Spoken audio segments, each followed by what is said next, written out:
finally, in the wee hours of the morning, one of the Mondale people did call me and said, look, it is she.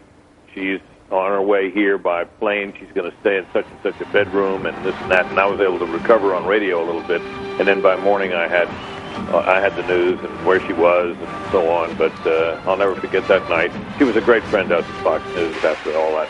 After her political career was over, we'll all miss her.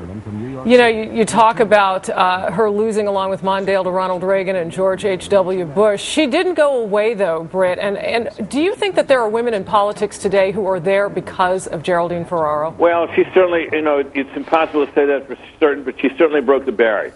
I mean, and who knows how long it might have been before that happened, or something like that happened, if it hadn't been for Geraldine Ferraro. And, of course, it didn't happen really again until Sarah Palin, and while those two were miles apart in terms of ideology, they knew each other, and as Greta Van Susteren, I think, can tell you, they became, I think, pretty good friends. Yeah, we've got a little bit of them on election night back from November. Ferraro and Palin, I'm sure you do remember that night when they sat together. We're going to play that for our viewers a little bit later. Yeah, I do remember that. It was a sad night in a way, though, because Geraldine Ferraro was by then in a wheelchair, and she didn't look well at all, and it was sad to see her, but it was characteristic of her that she'd come in.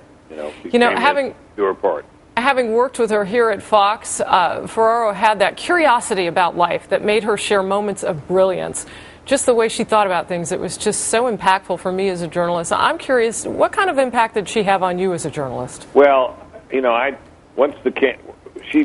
I mean, it was sort of enthralling in a way to have a front row seat at that campaign, because this was a campaign that was just going nowhere.